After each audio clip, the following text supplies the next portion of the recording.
invite the three panel members on the stage. So good morning, my name is Alice Chang-Riches.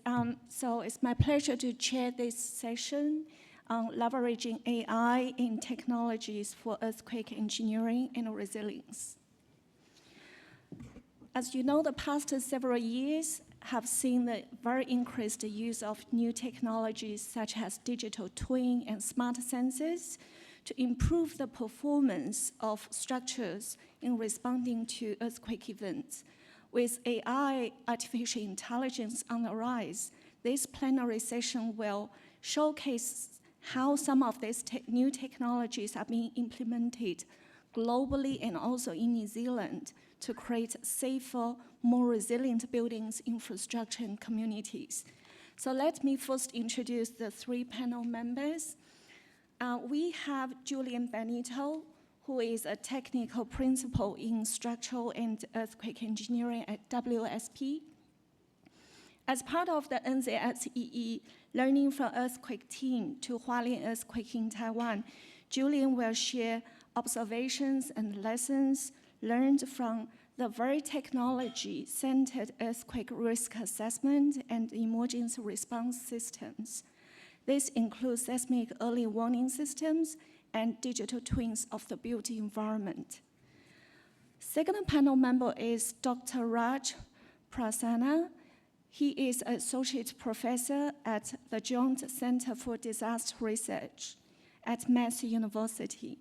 As an expert in technology and systems for supporting emergency management, Raj leads the Crisis Lab, advancing innovation in emergency and disaster management technologies. Raj will share Crisis Lab's research journey on the development of a community-engaged, decentralized earthquake early warning network driven by low-cost sensor technologies. We also have Maria Mingallon. She is Knowledge and Information Manager, the Digital AI Lead in the Asia Pacific, Australia, and New Zealand region for McDonald. As a member of Executive Council AI Forum New Zealand, Maria will share her vision on AI in earthquake engineering, especially how to bridging AI and IoT, Internet of Things, in infrastructure, what an AI-infused future looks like, which is focused on the convergence of AI and IoT to improve the resilience of infrastructure for future generations. So now I would like to invite Julian to give the first talk.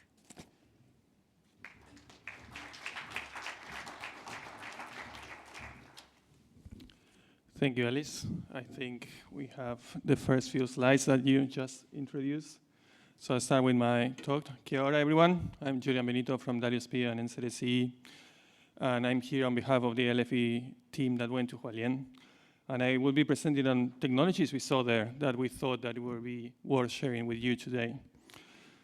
We'll start with the recent history of earthquakes in Taiwan. 25 years ago, the Chichi earthquake in 1999 marked a before and after in terms of earthquake preparedness and resilience. It kickstarted a series of changes and improvements in legislations that led to the technologies you will see today.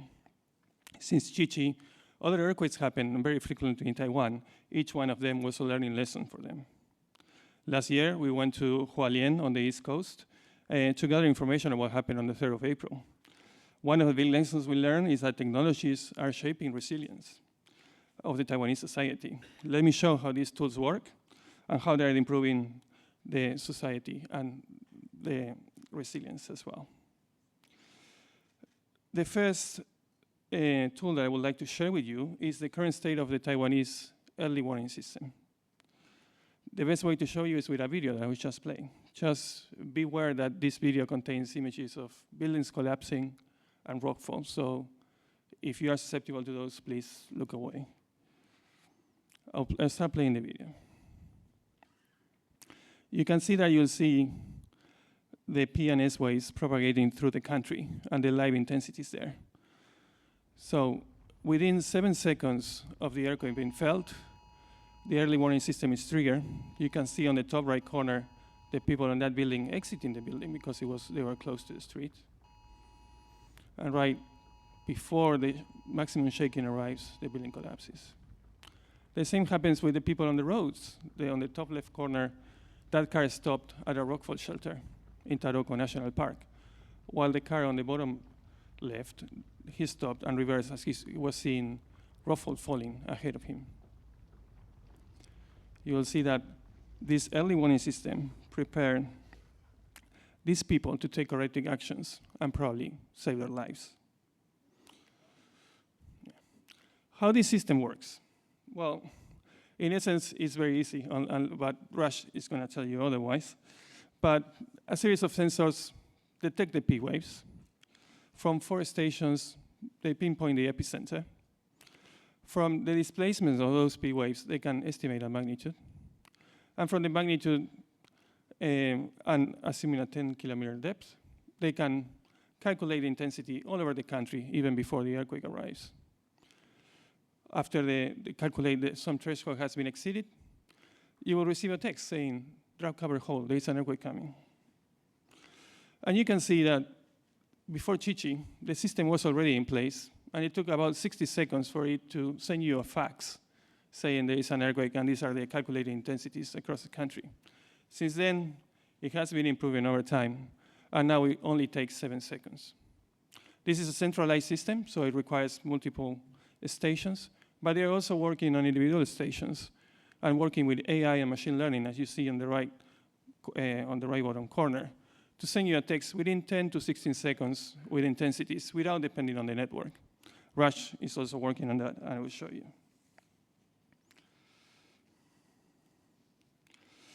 One of the benefits of this is not only saving lives, but it can be coupled with other engineered systems. The early warning system works together with the Common Alert Protocol, which is just a standardized messaging system that it can be used not only for sending you a text, but also to do things that may reduce the losses from the earthquake. As you can see there, it can be used to slow down a bullet train. It can be used to stop an elevator and open the doors. It can be used to close a gas main, and etc. The applications are endless. This is in place in New Zealand. This protocol is in place in New Zealand. And I challenge you to think all the ways this could be implemented here. We're going to go now to the second part of the talk, which is digital twins. We saw that not only at the local level, but at the national level, digital twins were used and were used very efficiently, not only during business as usual, but also during emergency times. We're very impressed by the Hualien City Council GIS system, that it's almost like a digital twin, and there's a lot of information in there. Usually I'm a practicing engineer, so here in New Zealand, if you want to access geotechnical information or building information, you have to go to different sites.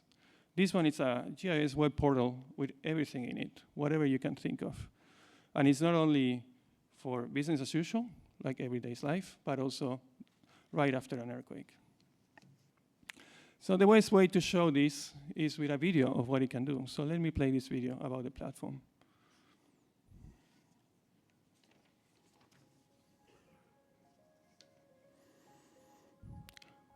So that's how the platform looks, very similar to Google 3D Earth, but with a local city in there. But it can also be used right after an earthquake to superimpose a drone survey, for example, with this building that has collapsed. And this informs not only the council on what to do about it, but also emergency services and about safe cordons around the building. It can also be used during emergency times to see how these buildings interact with other infrastructure. Like here, we have this collapsed building that is leaning, and they were planning the demolition. And you can see all the services that are close by, just to see how they will be affected. It can also be used to send a drone to a building that it may be dangerous to approach and do a rapid building assessment from the distance, like you see here.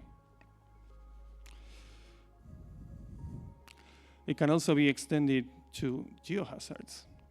like in this case, where they have already mapped all the sources of rockfall, but then right after the earthquake, they can impose all the new sources that have been generated and assess the impact on nearby infrastructure, just to plan how to vacate those areas and plan the recovery.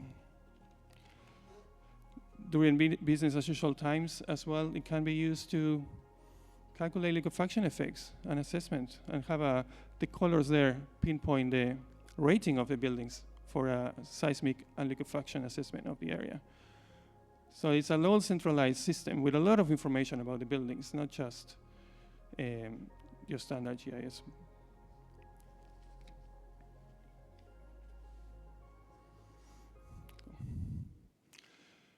This is the amount of agencies that can access that website and collaborate together. So the Taiwanese emergency model is based on a public and private partnership. It's not only government, but also private NGOs that collaborate to mitigate the impacts of disasters. This GIS portal allows more than 1,800 different users from more than 95 agencies to access that information. And this is a single point of access. Everybody is working on the same platform with the same code. This is an integrated WebGIS platform that enhances interagency cooperation before, during, and after earthquakes. This centralization allows emergency operations centers to make decisions efficiently based on accurate scientific data with meaningful content and context. The next level of these tools were presented by the National Center for Earthquake Engineering, NCRE, and the National Science and Technology Center for Disaster Reduction, NCDR. These two agencies work at the National Emergency Operations Center in Taipei. NCRE has developed over the past few years what they call the 5D Smart ES platform, while NCDR has a similar platform that is called their Disaster Information Portal website. Both websites are there. Not only this platform had all the capabilities we saw with Hualien, with the 3D GIS, but they incorporated the smart system, the Smart Cities initiative, which is what they call the 4D. So they only have spatial data, but also live data of sensors, cameras, etc. They even take what they call the 5D dimension, which is the ability to simulate, for example, the dynamic response citywide to see where damage would be. And also perhaps model the flood after a certain intensity of rainfall. These tools are also for BIU and as for emergency response. Let's see in action with a short video as well.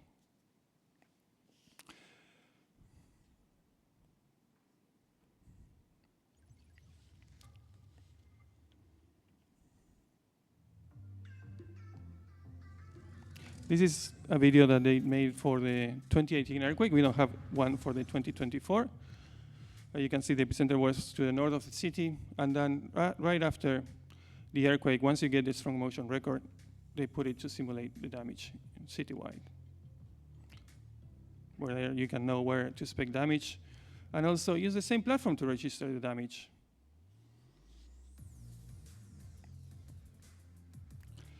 Not only that, you can even go and record your rapid building assessments that you do over the city.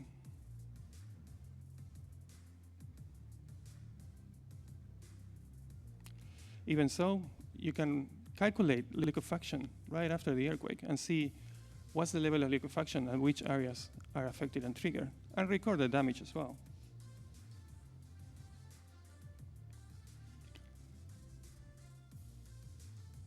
You can also do it for horizontal infrastructure, and not only bridges, but everything. And then it's very important that they have the simulation. They also have their own loss estimation software with fragility curves. And they also have sensors. So by overlapping the three of them, they can have a better view of where to expect damage and redirect emergency efforts towards them.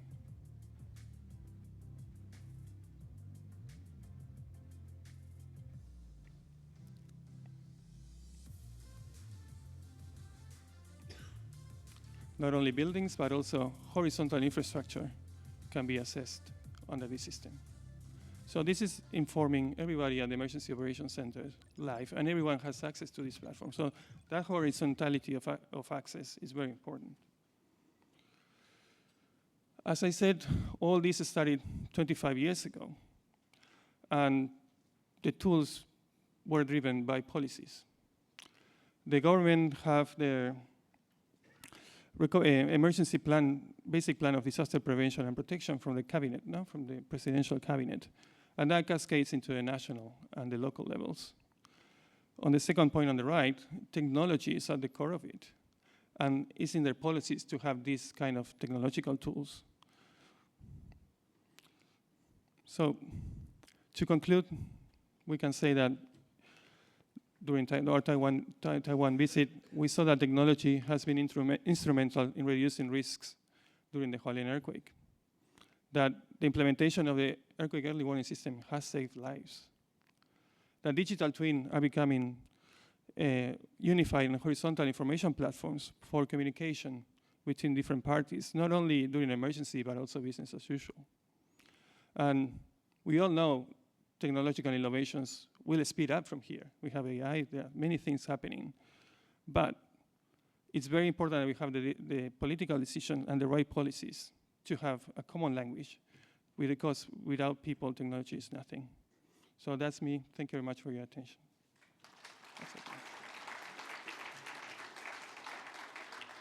And sorry, thank you to everybody who helped us there in Taiwan and NHC for the funding. Thank you.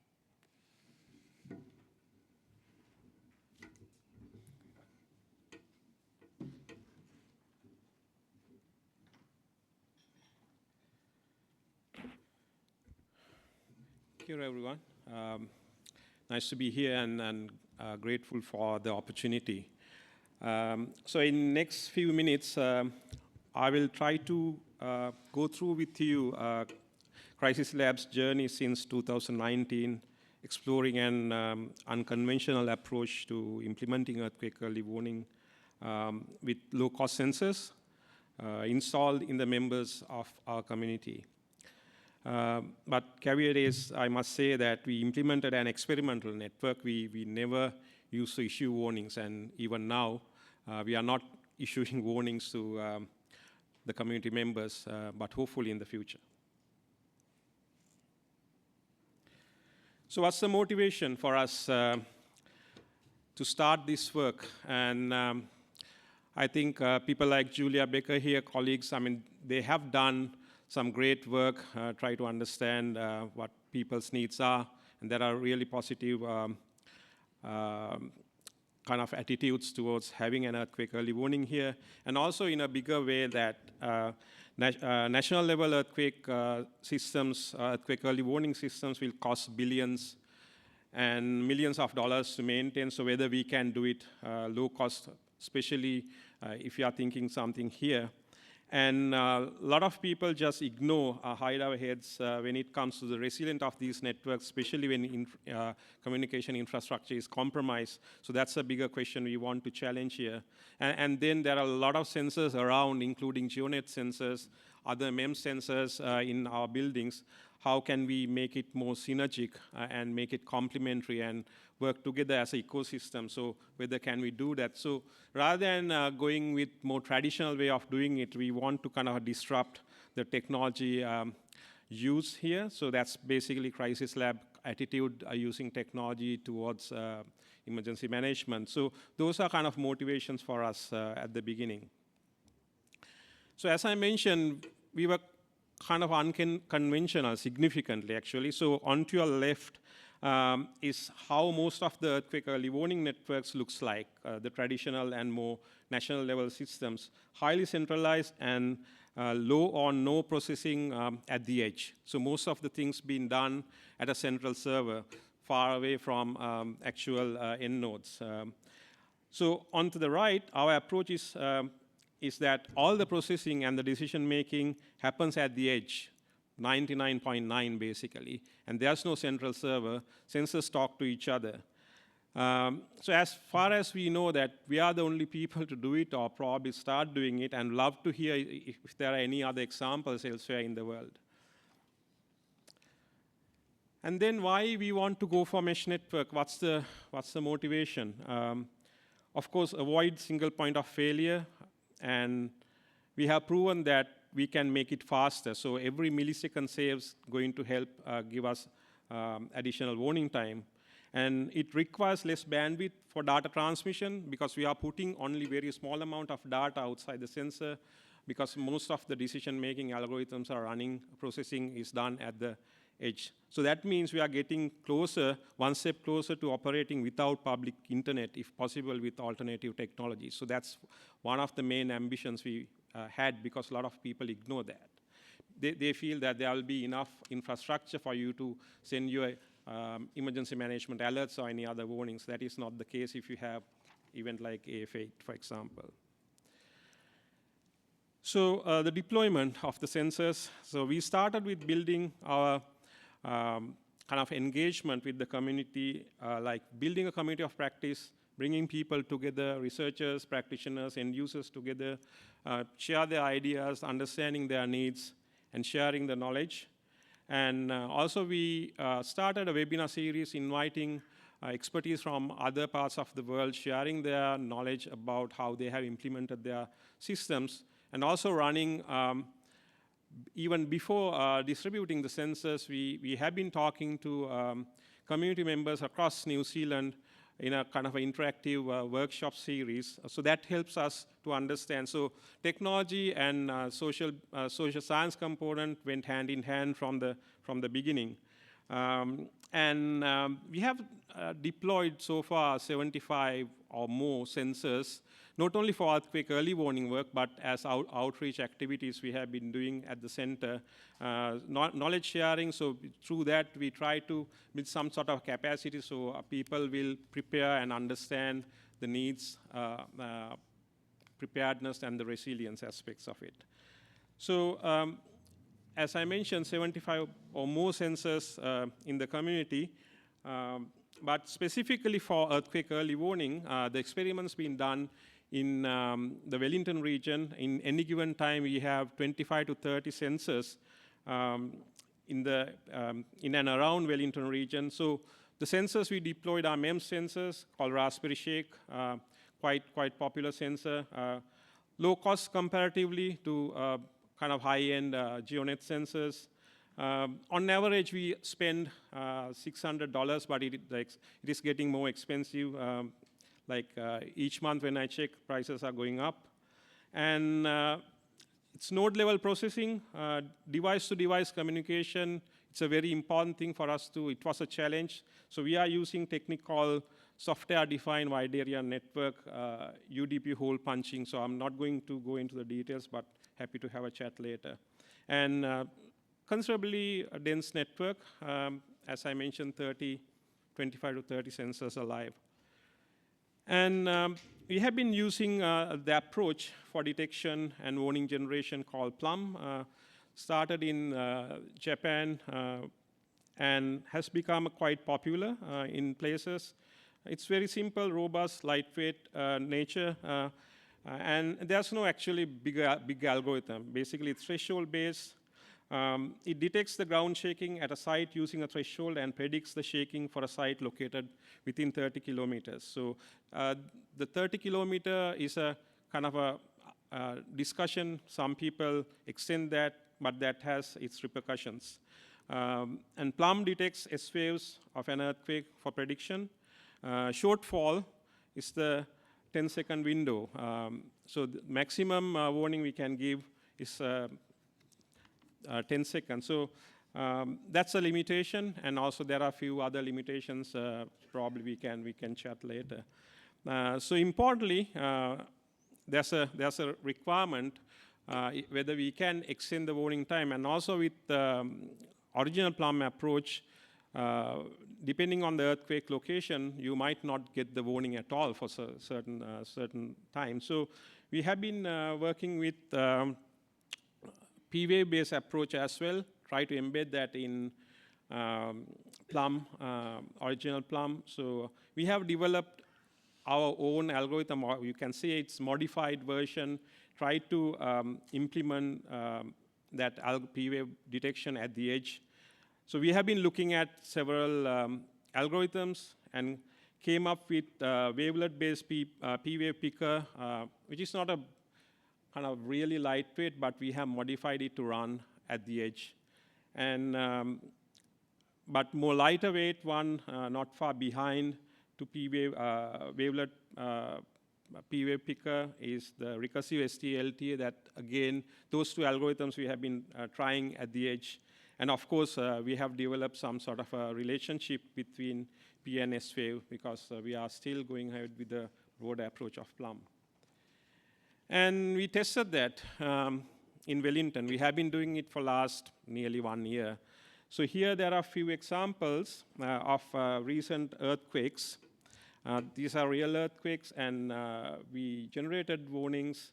You could see here three earthquakes and some results for prediction points. So prediction points are in yellow, so five prediction points. So interesting thing is that, so most of the time we manage to give a warning. So, and there's a discussion which one or what's the actual threshold we need to have for the shaking intensity. But here we try to prove the concept. So it's a separate discussion we want to have. If you want to find out actual threshold, we should issue warnings. But here, for the testing purposes, you could see some good warning times. But interestingly, you can see, Interestingly, you can see with S-wave, there are, in certain instances, you will not get warning. But with P-wave picker, you will be able to give some warning to all of the sensors, all of the prediction points. So in addition to that, we have been experimenting with, everyone talks about AI these days, right? So whether we can build lightweight AI detection capability into these sensors. So we are experimenting with our own convolutional neural network deep learning approach. We call it QuakeNet New Zealand, which is really lightweight. The file size is 23 kilobytes and only 2.5K parameters. So it's really small if you have knowledge around the sizes of some of the deep learning algorithms. Now, for example, if you compare it with EQ transformer, well-known machine learning approach, model size is 1,500 or more kilobytes with parameters of 376K. And then FaceNet, 161 KB file size and 35.7K parameters, and also 30-second window to understand or make some sort of predictions. But here we are working with 2-second window because we want to save time. So 2-second window, 2.5K parameters with 23 KB file size. And also going back to what's going to happen when you don't have internet, since we are sending only a small amount of data outside the network, here we have been testing a technology called LoRa, or long range, which is extended version of Bluetooth in simple terms. So you could see we have tested that with 5 sensors. So with these 5 sensors, we have got internet-based warning times. So that's in the blue for with the internet, and red and yellow are with LoRa. We are using multi-hop network, so sensor to sensor. LoRa sensors will give you the opportunity to send the messages. So red and yellow are basically highest and lowest time through the multi-hop network. So you can see still we can manage to provide warning without internet. So this is a simulated study. At the moment we are testing live scenario with the actual sensors deployed in Wellington. And then finally, question is whether these sensors are actually really affordable for the community. They are actually comparatively low price. compared with GeoNet sensors, but still they're expensive. They are more than $1,000. So community members may not be able to afford them, especially countries like Nepal or Myanmar, for example. Sensor like Raspberry Shake really improved and really good sensor, but can they be afforded by members of the community? So with answering that question, we have been collaborating with university in South Asia to develop our own sensor, probably less than or probably half of it. I mean, challenge is can we do it around $500? And even lesser price for building instrumentation sensors. So we are going to present one of the earlier version of our prototypes of this in one of the IEEE conferences coming in July in Canterbury. So I'm happy to have a chat about that as well. And want to thank our collaborators and funders. Without their support, we couldn't do any of these, and really thankful for believing us. It was very challenging to convince people at the very beginning in 2019, but it's great to be here, try to share what we have achieved, to be honest. And hopefully we can do more, and with your support and with support of our collaborators. And if you want to know more about what we have been doing, so please visit Crisis Lab website. And you may have seen some of the papers published against some of the topics I have chatted. So you can go and have a look and read those papers if you access our website. And also want to acknowledge one of our PhD students, Chantujan Chandrakumar, who actually did majority or bulk of the work last 3 years in a PhD.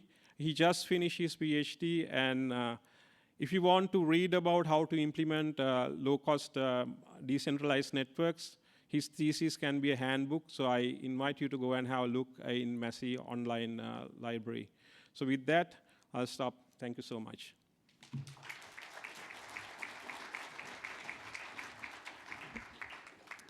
Thank you, Raj. Tēnā koutou, tēnā tātou katoa. Ko Maria tōku ingoa. Good morning, everyone. My name is Maria, and today I'm going to talk to you about something that is changing humanity forever. I personally think that AI is not just a tool. It's really a transformative technology that has the potential to change how we go about our daily lives, including seismic and earthquake engineering. So today my job is an easy one, because all I need to do is to paint a vision in your head about what that future may look like for earthquake engineering.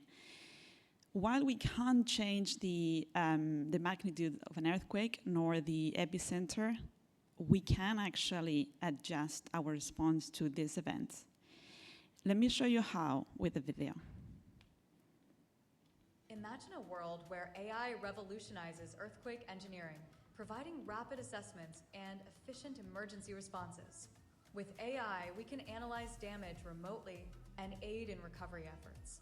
Picture a futuristic cityscape where interconnected data systems enhance our understanding of seismic events.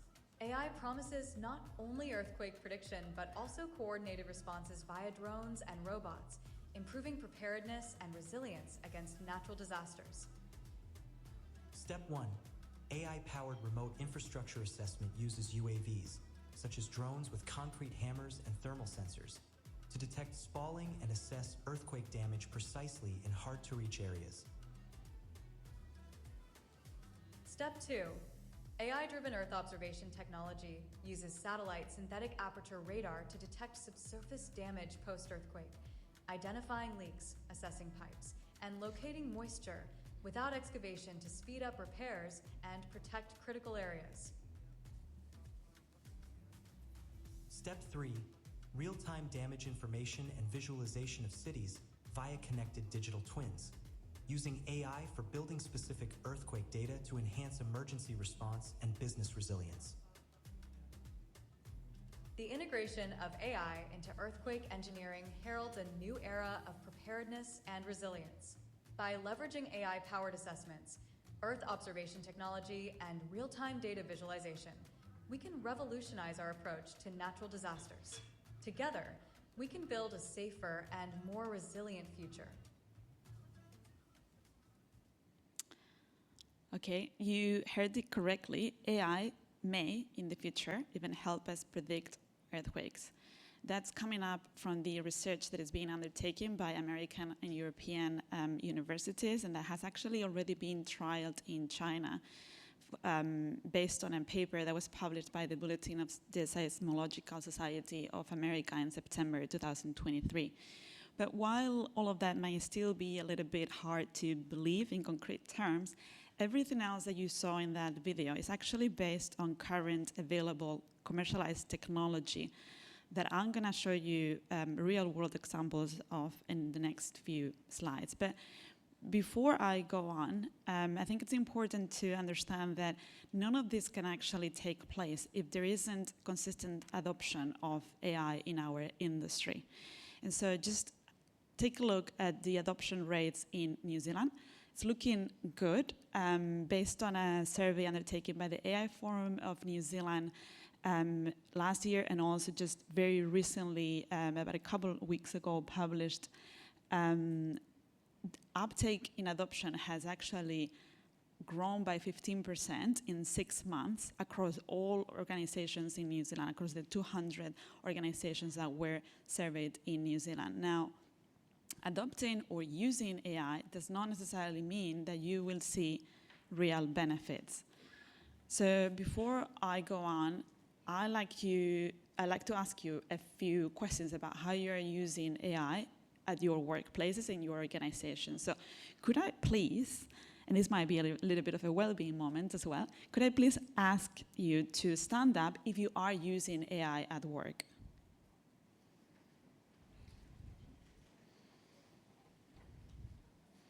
Okay, awesome. Lots of people, yay. Now, sorry, continue to stand up. Yeah, a little bit of, getting the yeah, a little bit of exercise. Continue to stand up if you are using AI tools provided by your employer. You can sit down if you don't. And lastly, can I ask to continue to stand up those of you who have a clear plan or strategy about using AI, you or your employer? All right, those standing up are the lucky ones, because if you do have an AI strategy or plan, room full of engineers, I'm sure you agree with me, at least you know where you're sailing to. And not wanting to go into the theory of AI strategy and what that would look like for your organizations, because that really depends on your organizations.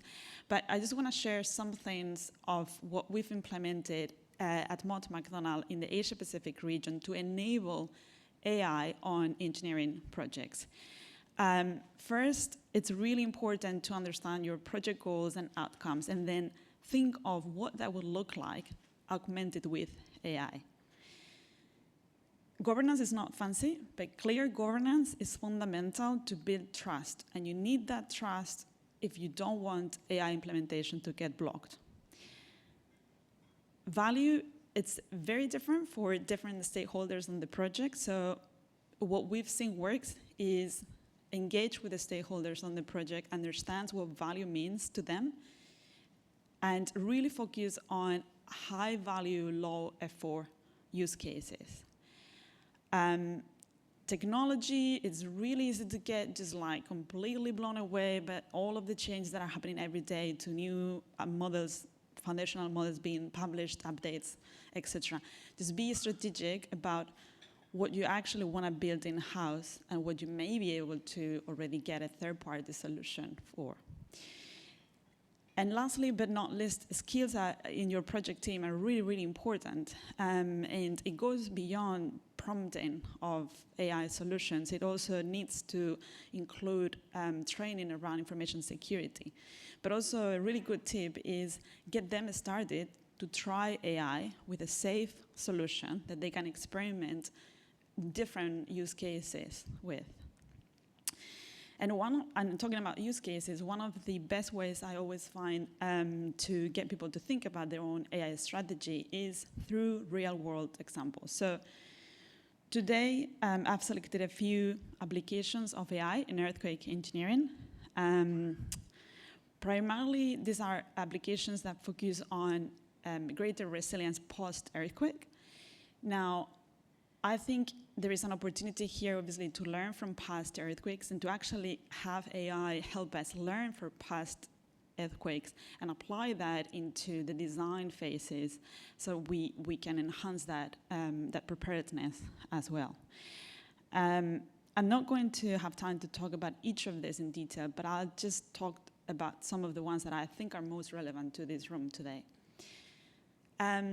Remote structural damage assessment. Being a former bridge engineer, I was always skeptical of surveys undertaken by drones, where you rely on just images and crack widths and extension of the cracks and all of that, because that doesn't replace the need to go to site to do the survey. But this is actually, I think, quite revolutionary because they managed to include a concrete sounding hammer with the UAV, so they're able to actually detect the spalling. Now, that wouldn't have been possible without AI, because obviously, as you can imagine, there is sounding data as well as the images, and how you actually can analyze and and provide insights about the concrete spalling would not be possible without in particular LLMs. As I mentioned also on the previous example, it's actually being trialed in New Zealand, at the Purewa Bridge, by a joint effort between Auckland Transport and Becca.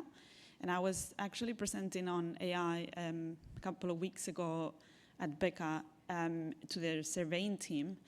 And that was one of the use cases that we looked at because it really expands the possibilities of the type of sensors that you can these days add to UAV and have analyzed with AI. But AI can also not help in just capturing and analyzing data. It also can help in providing the right amount of information, so in communicating with the asset owners and the asset managers, just the right amount so that they can actually take decisions timely and get the buildings and the infrastructure back to work, like really minimize the downtime. So similar to Rash example, Safe Hub uses IoT devices installed on buildings that provide real-time damage assessment on the buildings. And what about seeing below the surface? Can we actually do that without excavating? And we know the state of critical infrastructure without excavating post-earthquake. Astera uses something that is called synthetic aperture radar from satellites, and they can detect leaks and also moisture in pipes, which, as you can imagine, can really help in understanding where to prioritize repairs. But also, destruction from earthquakes doesn't really end once the seismic waves are gone.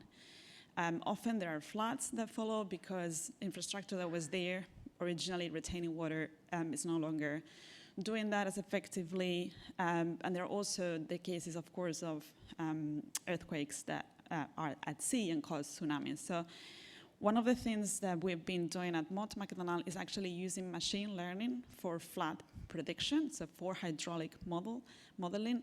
And we've done that for the city, in Bangkok. And we are now piloting as well the same approach here in Auckland with Auckland Council. We've seen as well from Julian the benefits, the massive benefits of interconnecting data sets. And he's gone obviously through the examples in Taiwan. So, I do have a question to the room in that, is that something that we could do in New Zealand? Could we actually apply the same approach here in New Zealand? I think one particular project of interest is the one on the screen. It's called ALMA, and it's an AI-powered digital twin for New Zealand that's being developed by the the Engineering Scientific Research Institute by Alvaro Orsi.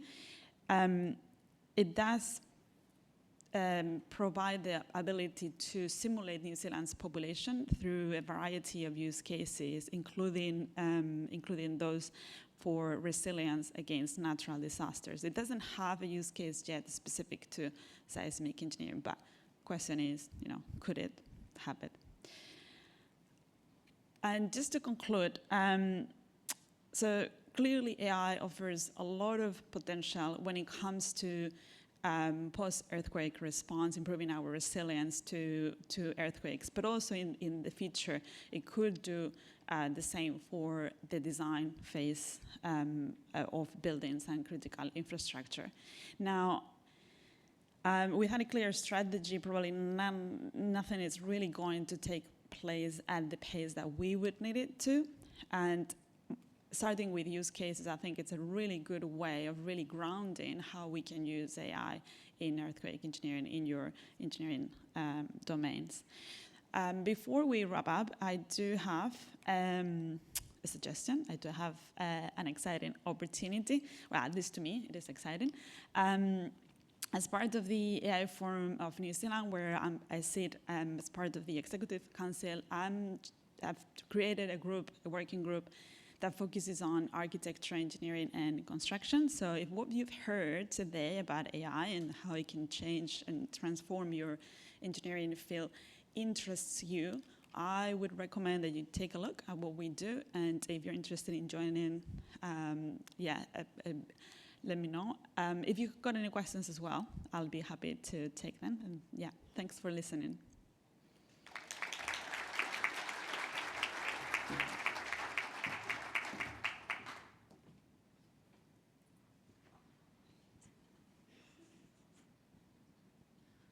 I would like to invite the questions from the floor. We've got some time. Yes, please. Sherry. Thank you, all the speakers, very interesting. I have questions for Raj. With these devices, how often do they need to be maintained to make sure that they remain effective over time and can effectively communicate with devices that, like our mobile phones, that are changing very regularly? I'm assuming the device works with a software that needs to be communicating with other devices? Yeah, so the sensors are communicating for earthquake early warning, running algorithms and operating in the earthquake early warning mode. But people who are maintaining the network, we have ready access to each and every sensor if they are connected. So we can, like you get software updates to your phone, we can update from our end. So in addition to sensors are communicating for earthquake early warning, for, of course, as I mentioned, we are not actually issuing warnings. So how we have done all these tests, because we are getting data to our backend as well. So based on that, we are making all the kind of a data collection at our end. And similarly, we can send updates or check, monitor whether they are live or not. So we have created back-end and front-end dashboards, although they are not publicly available. So we have kind of stabilized some sort of a mechanism that we can talk to them and manage them. And how often the battery needs to be changed? Batteries? Yes. Yeah, I mean, it's at the moment it's at homes, right? So people's homes. So it's powered and connected to internet. But these sensors can be sit outside using a solar panel or something like that. So especially if you take a Raspberry Shake, they have a model for all-weather conditions. So they call it all-weather Raspberry Shake 4D, which is a bit more expensive. So that's specifically designed to keep it outside with a solar panel running or battery or something like that. So yeah, for now we don't have that problem, that charging something, yeah.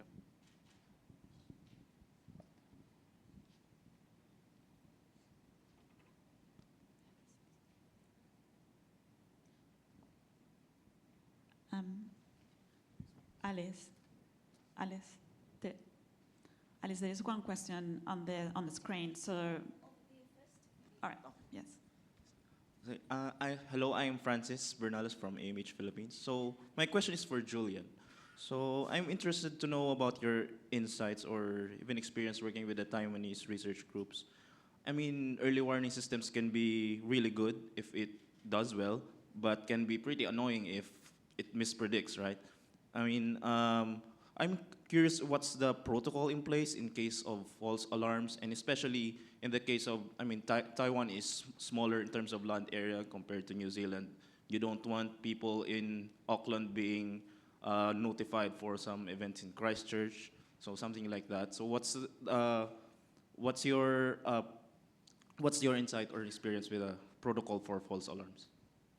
That's a good question, thank you. You're right, you don't want to have false warnings and get people used to them so they don't pay attention when it's really necessary.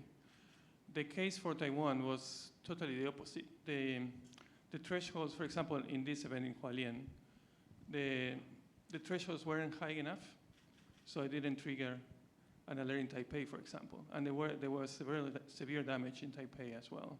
So since then, the system has been updated in the threshold, so they got amended for larger magnitude earthquakes.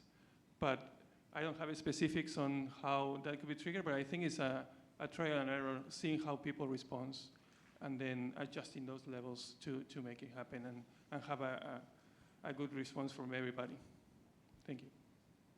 We've got a question from Claire. The question is for Julian and Maria. Who do you think should be responsible for those digital twins, including implementation and maintenance? Should it be a nationwide initiative or at a regional level? I can start and then you can follow. All right. Yeah, it's a great question.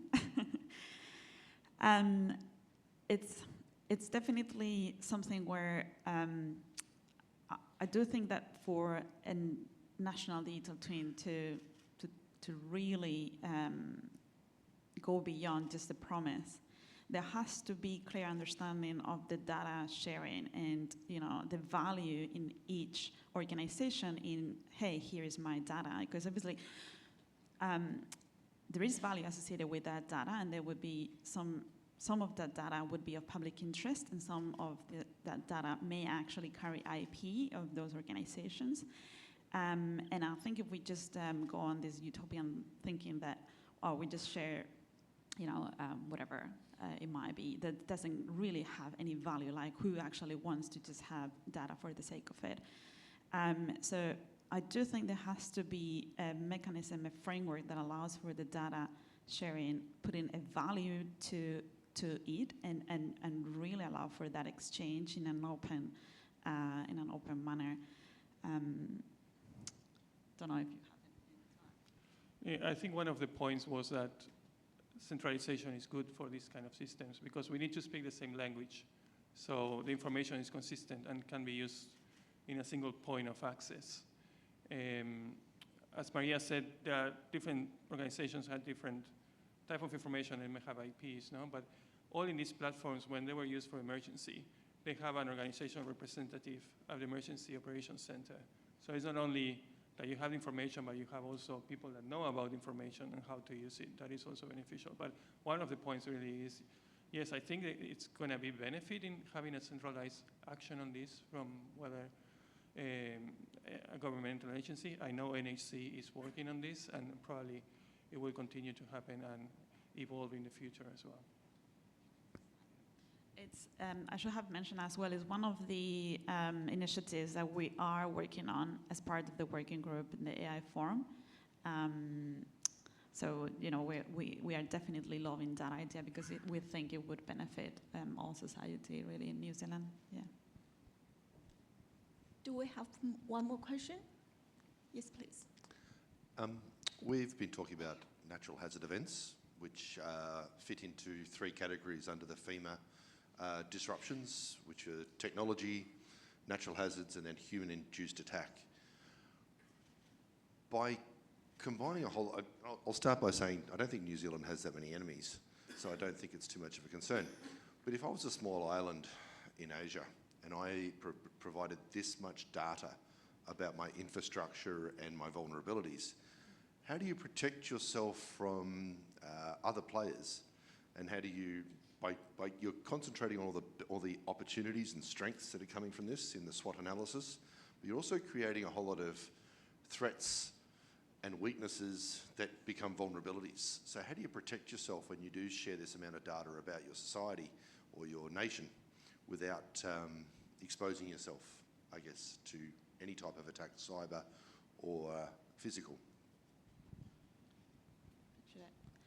So great question. I think if I understood it correctly, you are really putting up that obviously it looks really good to share, but when you share, you're also giving up perhaps some information that shouldn't be available publicly. Now, that's why we need frameworks that would protect information that shouldn't be in the hands of people who shouldn't have it to get to them. But that's not different to how we would apply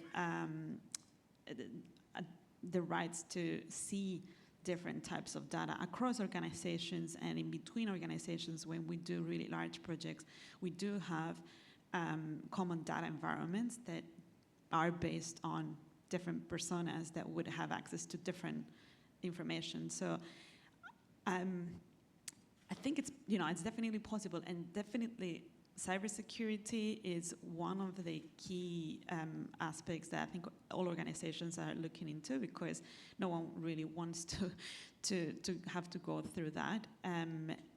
So, yeah, really good question. I don't have the full answer but I do think it's possible. It's not, it's not something that we need to invent new. I like to add to that. I think this is really important area, especially going into emergency management. Now, Braba earlier mentioned that things are aligned. Now we'll have to get the best use of it. So we are into Emergency Management Act. We are revising it, and there's a discussion on that. I think there should be some sort of a framework how institutes, organizations should share emergency data during emergencies. So at what level, who should share, and to what level is an important thing. Business as usual time as well as during and after. So that sort of framework has to be part of the Emergency Management Act and probably National Emergency Management Plan going forward. We have been talking about this for many, many years, but there's very slow progress. Always we talk about there's no information, or there are security issues, sharing information. All these questions have been discussed many, many years without not much actual results. Great, we finished on time. And would you please join me to give thanks to our three speakers? Thank you so much. Yeah.